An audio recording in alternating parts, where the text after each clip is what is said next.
Time is both a gift and currency. We all have been given 168 hours. You could have been taught how to do something that demands you incorporate business in your journey. But you may have not been skilled in acquiring people skills, only to find yourself having the skill to open the business that should bring about success for you, but your people skills have never been developed. And so you don't understand the importance of community, you don't understand it. And then the community itself. If I'm a 5, guess who I'm gonna more than likely hang around? 1, 2s, and 3s. I enjoyed the seminar today. It was very informative. It will help me improve my life as I move forward in my next phase of life. And there's an encouragement and a level of accountability. I really enjoyed the class today. And this is the next season of my life. And this is very helpful for me because I'm an empty nester. And now it's all about Tina and where I should be going. And this is very helpful to me. Once you go into denial and excuses, you imprison yourself from all possibilities. Anybody have ever met somebody when they open their mouth, you say, well, I can't help you. The more you understand your vision in life, meaning this is what I'm trying to do in the next year, it determines what time you go to bed. It determines what time you get up. It determines what book you read. When life purpose is not discovered, life then is not appreciated at its best. Why? You disregard a lot of things. For a person who don't know their purpose, they don't have meaning. Coach Ricardo delivered information that was educational, that's beneficial, and his content is always good. I want to encourage everyone, if you have not connected with the Effective Living community, you are missing out on abilities to evolve and grow. You becoming better each and every day. As long as you're holding on to blame and denial, you'll never live life effectively.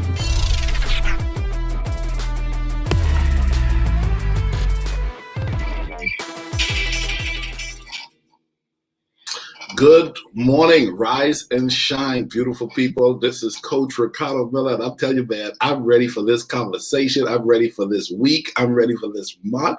Fourth quarter living. That's what it's all about. Oh, man, finishing the year strong. And so here's the deal. We made sure we left the best for last, okay? The fourth quarter, every interview moving forward is just going to help you to be able to look at yourself and start thinking, okay, am I doing this right, or should I be making some adjustments? The statement that I have at the bottom, don't forget the lifestyle you promised to yourself. You dreamt of something that you should be in pursuit of. There's a reason why you still exist. And every morning you show up, you should be doing the work to become the person that you believe you were destined to be. This morning, I want to welcome, invite, celebrate, and recognize none other than Guy Moreno to Effective Living. How are you doing, Guy? Great. Thanks for having me here, Coach Ricardo. It's been awesome. You know, I've been teasing you. I've been trying to get on this platform for a while, so glad to make my debut today. Listen, it is my delight to know that, listen, your schedule was able to work with our planning for us to be able to have you on this morning, man. I want to ask you a bunch of questions. I call it a bunch. That's the term we use in Bahamas. I want to go in and really help some people just look at how you've constructed your life up to this point.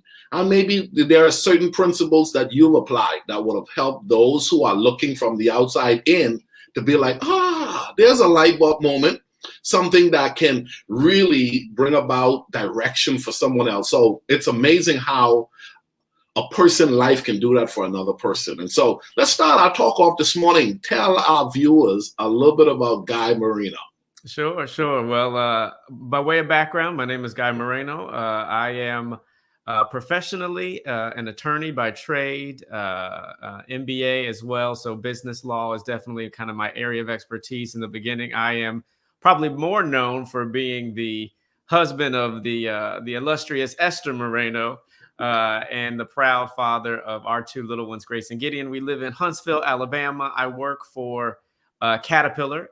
They have a rail division. I lead their ethics and compliance department and have a team of about 30 compliance professionals all across the world that we help to manage their risk globally. But above all, I am a humble servant of my Lord and Savior, Jesus Christ, and try to rep him wherever I go. That is so good to hear, Guy. That is so good to hear. And I know a lot of our viewers, as you know, my background is children's ministry first. So a lot of people watching this will be like, there's Guy Moreno. Yeah, you're right. Esther's husband. Guy, let's talk about you becoming an attorney. What inspired you? What brought you to that place where you say, this is definitely what I want to be? You know, one of the things I talk a lot about is finding your place in the world and then giving yourself to that. I believe for a long time you always knew. So tell us about that a little bit. Yeah, and I love that, you know, Coach Ricardo, you talk a lot about the purpose and really being purpose driven and finding and knowing your why. And that's something that I think my life really revolves around as well. Sometimes your why finds you. And I've definitely been one of those people who, as early as I can remember, at least 8 years old, knew I wanted to be a lawyer. It was just sort of this appreciation for the profession, just the impact that they could make. You know, I never took the next logical step of what kind of lawyer do you want to be, but I knew that those were people of influence. They were problem solvers. They were helping to resolve disputes. They were, you know, leaders in government. And so that was something that really appealed to me about the profession of a lawyer. Now, you saw it, you pursued it. I want to ask, was it easy? Was it a piece of cake? You know, there are some people, you know what I mean? It feels though sometimes it just falls into their lap. It's like that. It's hand in glove. Were you a hand in glove type of attorney where you walked into the class, you aced it, and behold, Guy Moreno? I wish it was that easy. The Lord has a way, I think, of oftentimes intentionally putting some bumps in our path so that he can get the glory out of our lives. And my path to the legal profession was one that wasn't paved so smoothly. I definitely knew I wanted to get there, but getting there wasn't a completely different story. And so for me, you know, the first thing was you got to go to college and, you know, and get your undergraduate degree. And then you have to apply. And that application process was one that was very difficult, highly competitive. It required a standardized test. I often tell this story because for me, it really demonstrates well sort of the impact of God getting involved in a situation. But, you know, for those who are interested in law school, the law school SAT or admissions test is really that first gateway to get through there. And I am a terrible standardized test taker. And so this one was no different for me. I got a pretty low score, but I still had a lot of faith that I was going to go. I applied to at least 10 law schools and as well. But, you know, I got into one even with that bad LSAT score. And it's truly a testimony because not only did I get in, but I got a scholarship for those individuals that, you know, have leadership skills, but don't show the normal qualitative indicators of success. A fancy way of saying you got a bad LSAT score, but don't you know God, he'll get you in and get you a scholarship for your low grade. So needless to say, getting in was one thing. And then it's about a 3-year journey to get through it. But to God be the glory. It's going to require a lot of work, a lot of effort. But, you know, if you've got the wherewithal, the will, and the motivation, that it's something you can do. And it was a difficult 3 years, but some of the best 3 years of my life. I wouldn't trade them for anything. Nice. Those are those defining moments. I like how you said I wouldn't trade them for anything because there were so many lessons that were learned in that process. You kept mentioning faith. You kept mentioning the fact that, you know, God strategically aligned certain things in a way that made it work itself out for you. Talk to us about your faith and your profession, how you've been able to still be a man of faith while being a corporate professional. Yeah, and I'm so glad you asked that question, Ricardo, because I think, you know, oftentimes a lot of people reserve ministry to the pulpit and Sunday morning. But I believe that God strategically plants us where we need to be. And he has got leaders in the field of government, in the classroom, in the boardroom, on the field, right? No matter where he puts us, he has a calling and a mission for us. And so while my wife, for example, is called like you to ministering to families and children, I have been called to ministering in the professional sphere. And so my ministry may be in the boardroom. One of the things that I do on a bi-weekly basis, I hold a Bible study right within our company. Right. Nice. And we are meeting and we are talking about the word of God. I will pray over the spirit of excellence over all of my work product as I'm helping my company manage and navigate things. I am putting forth initiatives even now that are causing our facilities, and we have over 150 across the U.S., to think about how do we treat one another and inclusion. And after this, tumultuous past couple of years, how does it look like for us to be a group, and how do we treat others that don't look like us or speak our language or share our political views? And so I use that influence that God has given me in this position to advance his kingdom in that sphere. And I think we've got a number of examples like Joshua and Daniel, who are called to maybe, positions of leadership, but not necessarily within God's kingdom. And I think we make God's kingdom wherever we are. So my faith is very much a huge part of who I am, how I lead, how I manage my team, how we spend our resources and allocate them, how we take care of our people. God has something to say about all those things, and it's not just reserved for Sunday morning. Wow, that is so good. This past week, I had the privilege of touring the Dr. Pepper Museum in Waco, Texas, and had no clue that the president of the Dr. Pepper brand that really made it a national beverage was a strong person of faith. I mean, and his value system was threaded throughout all of his policies, and made the company such a strong, respectable brand coming out of Texas. Talk to our viewing audience just personally, because there are some people who have strong faith position like yourself, but they have dimmed their light in the workspace. And there is something called that marketplace ministry. And you just mentioned that that's where you are. There are a lot of people who don't know that it is something and that they need to be an ambassador on the job. Talk to us about that. Yeah. The scripture that comes to mind is we have to let our light shine. We can't put it under a bushel, right? He's made us a city on a hill, and he's given us that so that we let those lives that we live reflect his glory. And I appreciate that in the marketplace, it isn't as easy to let that light shine. In the school, it's not as easy because there's a number of policies and procedures and doctrines that say we have to separate our faith from the workplace. We don't want to proselytize. And I respect those. I do respect those, but I don't think that means that we have to water down who God has caused us to be. We just let our light shine, perhaps in different ways. I don't have to cite chapter and verse to live out, treat others the way I want to be treated, right? I can live out the principle of loving God and loving my neighbor without, putting the Bible in my coworker's face. And I think when they see the light that's within me and that opportunity exists to say, why? Well, I'm just going to tell the truth, right? So, but we do it within the boundary lines that we're able to do within our sphere. But at the same time, I think that gives a lot of room to be able to showcase God and what he's done for us without necessarily running afoul some of those policies. And I'm a strong believer that, if we have a marketplace of ideas, I work with people of many different faiths from around the world, but that just gives me more reach, right? That gives me more opportunity to share why my God is unique as well, because I'm exposed to those sorts of things. And so when you have to be led by God, led by his spirit, not sort of cross any lines that your companies have set, but recognize the biggest lines are the ones that the Father sets. And at the end of the day, it's his will that matters. So for me, I think we have to be, as shrewd as serpents, but as righteous as doves when we're in that marketplace. But it's all still for his glory. But it's all still for his glory. Ladies and gentlemen, we're joined with Guy Moreno. This morning, we're talking about the journey to becoming an attorney. Listen, guys, you don't want to go anywhere. If you know someone who's an aspiring attorney, you may want to let them connect with this, especially for those of you that are people of faith and you find yourself working in a corporate setting and you question how well or how strong should I show up in regards to my faith. There's a lot to be talked about. We'll be right back. Don't go anywhere. Effective Living offers life management group coaching. This is a great introductory option for those who are ready for guidance to structure your life in such a way where there is a harmonious balance between having enthusiasm for what you need to do, coupled with fulfillment of doing what you want to do. Join our group coaching program today to start creating a life you don't need to take a vacation from. More information about our group coaching program can be found at www.ricardomiller.com.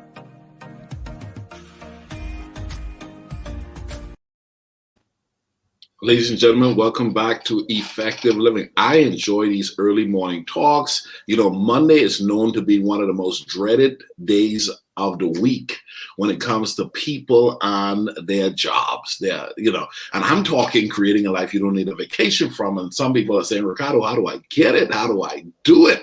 Oh man, you got to get the book, and then you got to listen to these guys that I bring on. There you go. Thank you, sir. Yeah, you got to get the book, check it out, read it, apply what you discover in there that you haven't been putting into work, and watch it move you closer, if not exactly right where you want to be. Now, Guy, let's dive back into this. You're a strong person of faith. You're sure about your calling and that of, hey, listen, this is the place where I believe I belong. This is what I always enjoy doing. And it wasn't easy. There are some people who would see you with your title and hear of what you've accomplished so far and don't understand there was a price to be paid. You paid the price to become the man you are today. Talk to us about that a little bit. Paying the price, that going that extra mile, that burning the midnight oil. Everybody wants what you have. Most people aren't prepared to do what you've done, though. Talk to us about it. Yeah. You know, it's funny. I think a lot of us come from that school where, for better or for worse, there is that pressure to perform. There is that you have to work twice as hard to be considered half as good, sort of a pressure that is on us. And I definitely think that work ethic is going to be essential to be successful in this career plan. I think, you know, excellence has to be synonymous with who you are. And I don't think for those of us who are people of faith, that should be difficult, right? You know, we're going to do our serving as we're serving unto the Lord. And so for me, that means that I have to bring my A game all the time. That means that if it doesn't even come naturally to me on the first course, sometimes I'm dealing with a set of regulations that are very difficult. But I'm going to have to, like you said, burn the midnight oil, put in the extra effort to ensure what I deliver to my company, to my shareholders, to my board of directors is a quality product so that I am becoming a trusted advisor to them. They know when they're coming to me, the situation is going to be handled. And it's going to be handled well. I've had to go toe-to-toe with the Department of Justice, with the FBI, with the Bureau of Industry and Security, and to be able to hold my own to demonstrate that my company is one that is of ethics and integrity, and that if you are coming here, that you're going to rest assured to know we've got everything under control. That doesn't come from somebody who just rolls out of bed, right? That comes with putting forth the effort and understanding your craft and doing it with the spirit of excellence so that no one can hold a candle to you. Because you plus God means I can do all things. And so that has really been my secret to success when it comes to this. And it does come at a cost. It comes at some sleepless nights. It comes at some late hours, some early hours as well, burning that candle, but knowing that with God, all things are possible. So if he brought you to it, he's going to equip you to get you through it. Ain't that the truth? Ain't that the truth? Let's talk about family. I mean, you have two precious kids, Grace and Gideon, and they get the opportunity to say my dad's an attorney and you guys, you look so amazing as a family. Talk to us about your belief as a professional, as a Christian, as a father, as a husband, to show up daily knowing that you're setting a standard, you're creating a mold that would literally be something they can glean from, actually they will be benefiting from. What's your whole view on family, profession, and faith? Yeah, no, I love that. I love that question because I think it's important, and I'm glad you're asking it because it's something I wrestled with, and I think a lot of us in the professional sphere will wrestle with, and that if we're not careful, that our success in this forum can become an idol, and so we put all of our best selves into that, and by the time I get off work, I'm like, whew, and what do I have left over for my wife and my children? And so I think it's important to pursue this sphere, but you can't drop this ball either. You've got to make sure that you're putting just as much effort in creating quality time for your spouse. You have to make just as much effort to ensuring that your children are thriving and developing, and you're raising them in the way that they should go, so that when they're older, they won't depart from it, because they're only little for a little while. And so, we have to make those deposits and investments. And the Lord really had to snap me out of it.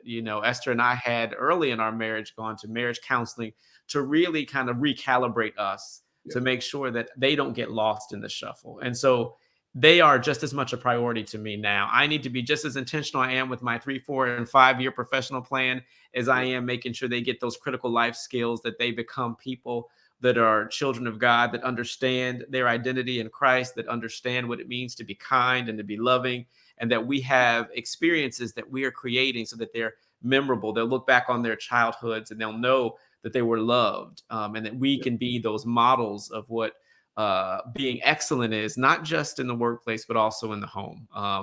And so I think that was also just as critically important to me, and something I didn't realize until a little bit down the line. But now that I do, it is definitely something that we're always investing in.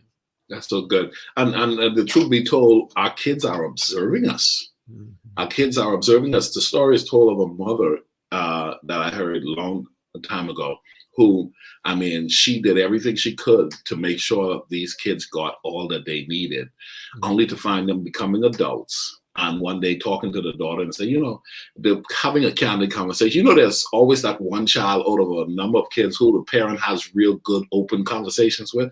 And the mom had a candid conversation and said, I'm a disappointment. Y'all are a disappointment, man. Right? She said, listen, y'all were acing it in school, and y'all were the best of this and the best of that and the best of this. And what happened? What happened? Why is it that y'all are not pursuing your dreams? Why is it that y'all just settle for average jobs and so forth? And the oldest daughter thought about it and responded, you know what, Mom? When I really look back over our life, we are what you are. And it simply meant you pushed us, but you never became what you should have been. And so the reality of it is, it was hard to go where you never went. And unfortunately, a lot of people miss the fact that you have to also equally show up strong, not just for your kids, but for the example you're setting for your kids. Yeah. And I salute you. I salute Esther. I salute your family model for showing up personally as individuals, because kids watch more than they listen. And so I think there's just so much to say when a child or children can look at their parents and says, Dad pushed his way to the top and became an example for me to follow, versus he said, go for the stars and shoot for the moon and become all that you were created to be, while he was rocking in the chair on the patio just playing dominoes. Yeah, that's so true. That's so true, Coach Ricardo. I think, we have to be that model for them. Yeah. We have to help set that standard for them, right? If they look at us and we are saying one thing but living another thing, then what sort of message does that communicate? That's the definition of hypocrisy. And so my children know I push them. They know my daughter will come home and she will have finished her homework, and then they'll ask, do you have any homework? She says, well, yeah, I have daddy homework. Daddy wants to make sure that you reinforce that math lesson. And if that means I got to go back to 5th grade and learn how to do, prime factorization and long division, and then I'm going to do it so that you know what it means to be excellent. But yes, and then I also need to be doing the same thing for myself, right? I need to not just do what's asked of me, but go above and beyond to ensure that you guys see this is what excellence looks like. This is what being an ambassador for Christ looks like. Am I not caring for the poor? Then I can't tell you to care for the poor or the outcast in your school if you don't see me accepting them in our home as well. And so walking the walk and talking the talk is critically important for these young ones. Wow. Let's talk about consistency. Let's talk about consistency on the job and faith and family, that whole element that a lot of people struggle with. There are some people who, they got a good, strong show up game on the first day of the week.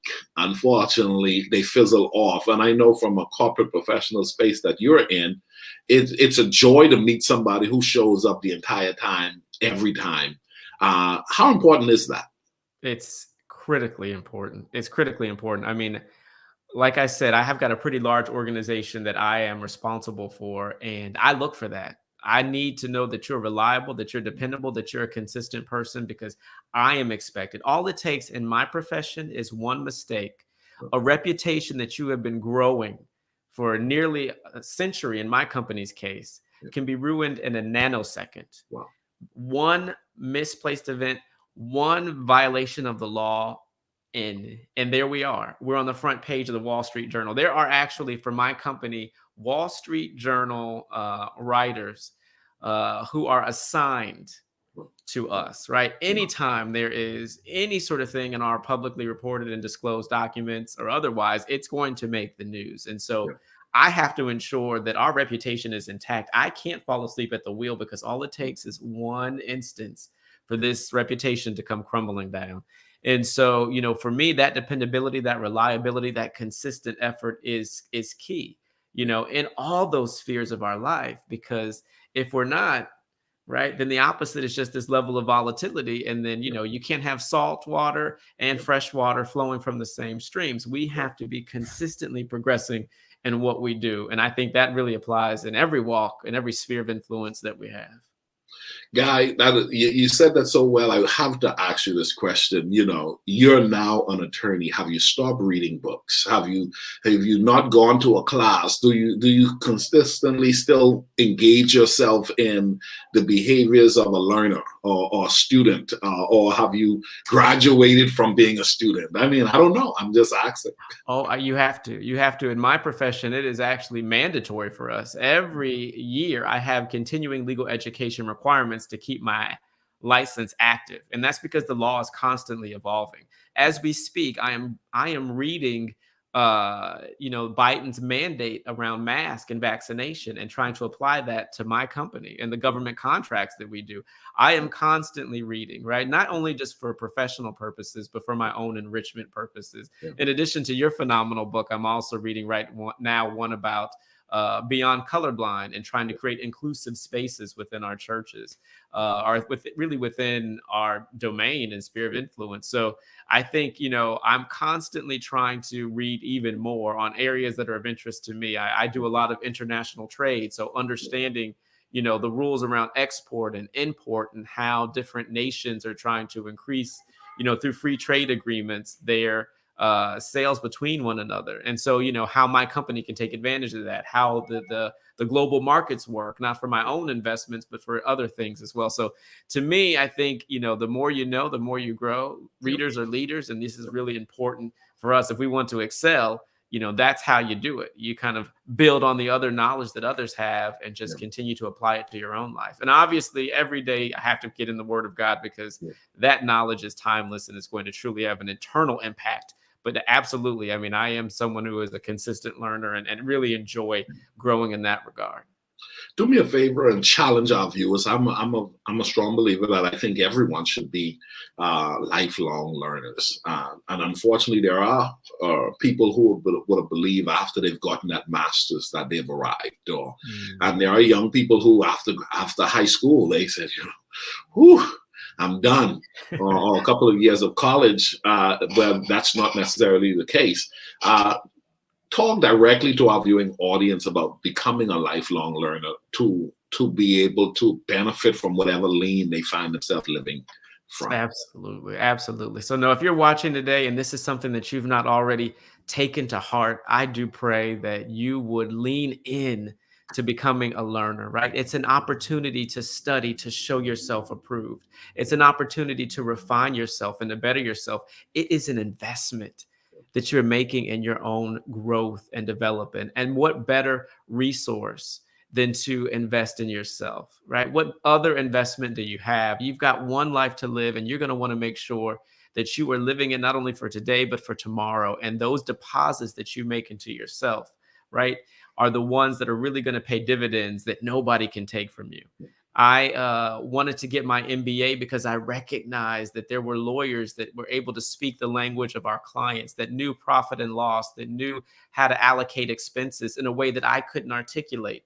And so I wanted that so that I could be better in my profession, to connect with our business clients in a way that the business undergraduate students could. And so I think that that should be the same thing for you. Look for those opportunities, look for those areas of natural interest, look for those things that you know you need to grow and develop in, right? If I'm not good managing my finances, let me invest in some books that are really going to help me teaching about savings. And if I want to invest in different spheres of influence, if I want to invest in real estate or stock markets or mutual funds or bonds, let me understand how these things work, because it's only going to make you better, stronger, more adaptable, and ready to take on whatever challenge that the Lord is going to call you to. So we really want to make sure that we are positioning ourselves to be ready and fit for the master's use. And that's one of the ways that we do so. We increase our understanding. And when you do that, you won't perish. The word says that my people perish because of a lack of knowledge. Get the knowledge. Do not fall victim to some of the schemes of the enemy because you're just wanting to sleep or use that extra time catching up and binge watching on Netflix. And I'm getting my own business now, but when you wake up and make that investment, I promise you, it will be well worth the time. Nice. So you're telling me you do a little bench watching. You do a little bench watching. A little bit. There's a little bit. Yes.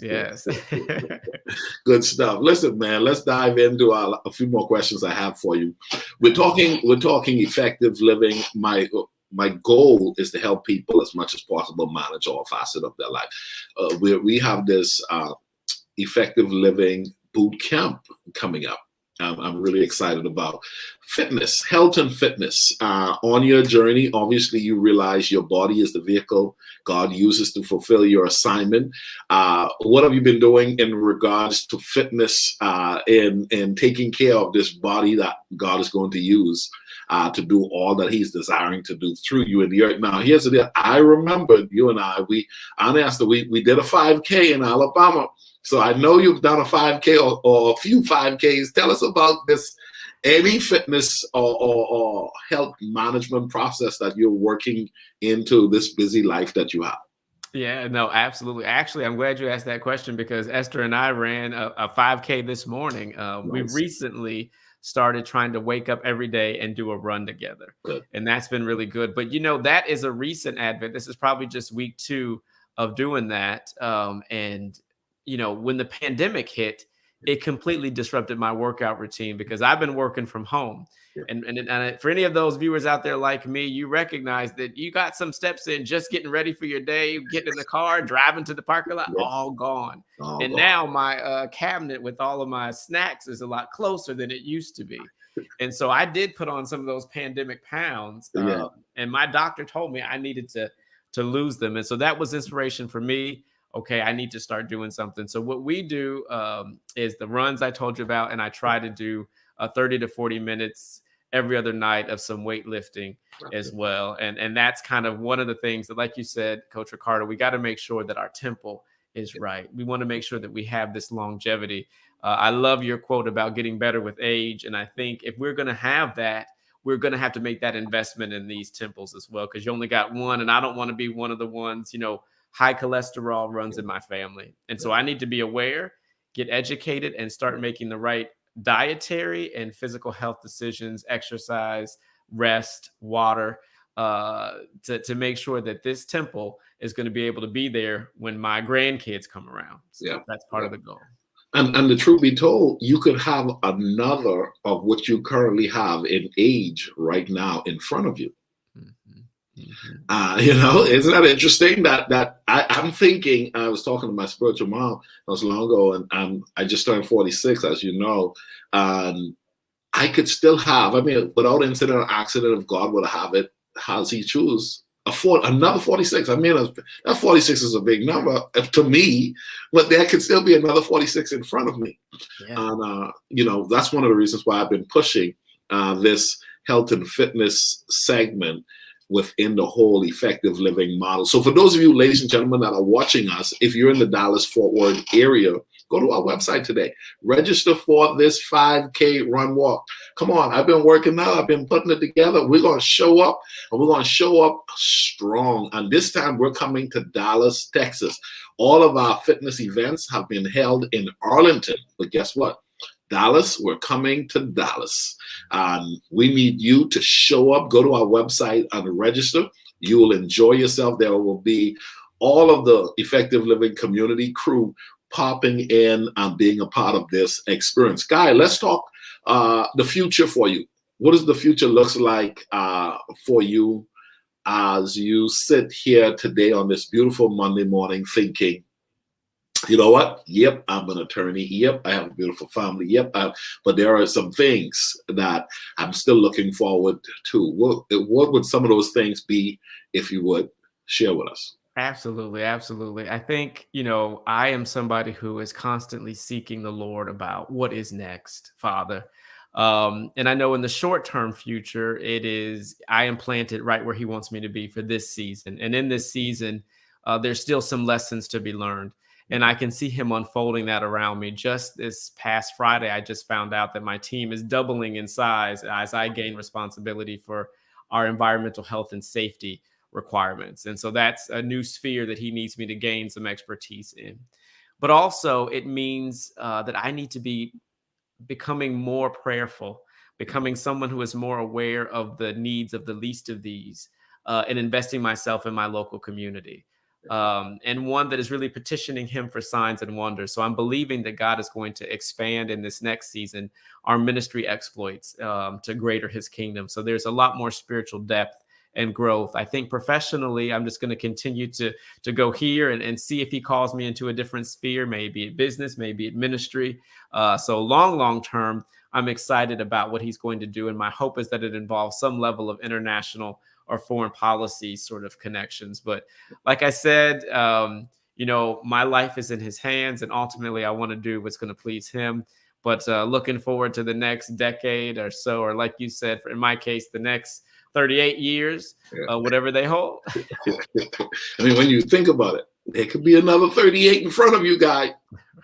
Right. God willing. Let me ask you this. What advice would you give to someone who would want, considering becoming an attorney? Absolutely. I think it is a noble profession, and it's actually one that can really benefit from more diversity, more people from different backgrounds than what you typically see. It's one of the least diverse professions. And so if you're interested in it, then I would encourage you to start doing a little bit of research on, what it takes. If you're somebody who likes, and there's all different types of lawyers. So that's one of the things I'd encourage you. If you're not somebody who is argumentative, not all lawyers in a courtroom. In fact, I am not a courtroom attorney by any means. There's some lawyers that help get to yes, help get the deal done. Others that help in the field of government. It's about understanding how this world works quite honestly. And so if you're somebody that has those natural aspirations, then I would next encourage you just to kind of count the cost and understand it is going to be at a minimum a 3-year commitment, assuming you've already got your undergraduate degree. And so if you're somebody who enjoys reading and writing, then this may be the career for you, and just understanding, kind of how expensive it is, because it can be kind of pricey, and what the admissions requirements are. But don't let any of those things stop you. If it's in your heart, I'm going to encourage you to do it. I don't care where you are, if it's mid-level career, if you're kind of further on. And, I've had people in my class that were, young mothers. I had people in my class that were, in their 50s and 60s that really just wanted to transition into a new career. And quite honestly, all of them till this day are very successful in their firms or in government or in other places, in private companies like myself. So I think, it opens up a lot of doors for you, and it's well worth the investment if you're willing to make it. Well, let's talk about, Guy, with that said, looking back at your life 10 years ago, let's look back at 10 years ago, and what advice, as we close our talk out this morning, because I appreciate you challenging people, if they would have maybe found themselves at a place where they're not as young as they used to be, but there are still people pursuing if this is a heart's desire. And then there are young people coming out of the gate. I'm in pursuit of this. I'm going for it. And you're at that junction now where you're experiencing some of the rewards for the discipline that you've given to yourself up to this point. But looking back, what advice would you give 30-year-old, 28-year-old, let's say 28-year-old Guy Moreno, for someone who's watching to be like, wow, I may need to look into thinking about that, because he's learned a lesson that he would make an adjustment or do something a little bit different. What a 28-year-old Guy Moreno, what would you say to him? Yeah, absolutely. I think I would encourage him to be more thoughtful about his network. I think, he's going to want to. So much of this profession in particular is often not about what you know, but who you know, and really make more efforts in investing in his classmates and his colleagues and his professors and others that are already in the industry, and really nurture and cultivate those relationships.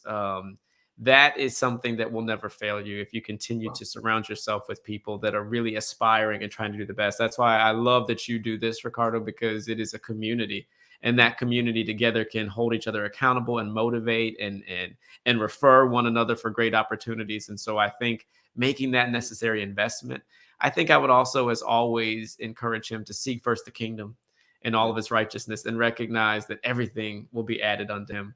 I spend a lot of time being stressed about, okay, how did I do on this interview, or how did I do in this exam, and a lot of sleepless nights. Me and Esther, while we were dating at that point, would have many dates in the law school library.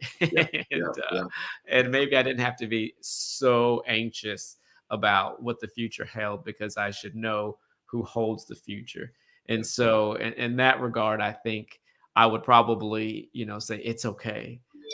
Create that margin, that there'll be space, because God is ordering your steps and delighting in your path.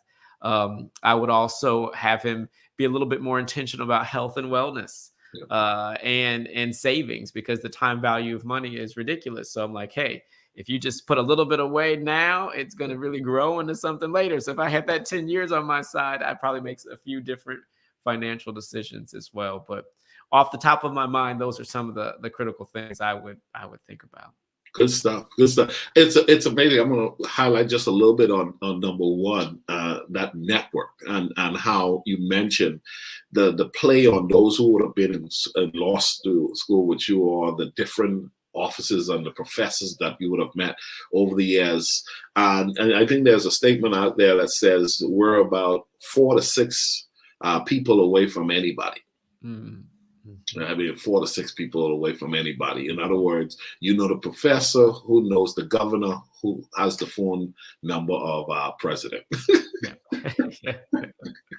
And to be able to develop that, such great advice. I know that in the Bahamas, for those of you that are watching in the Bahamas, we pride ourselves on saying, oh, this place is just, it's who you know, and people get frustrated, because when you don't know people, you feel left out, that you have to go through this process that the vast majority of people at the top haven't gone through.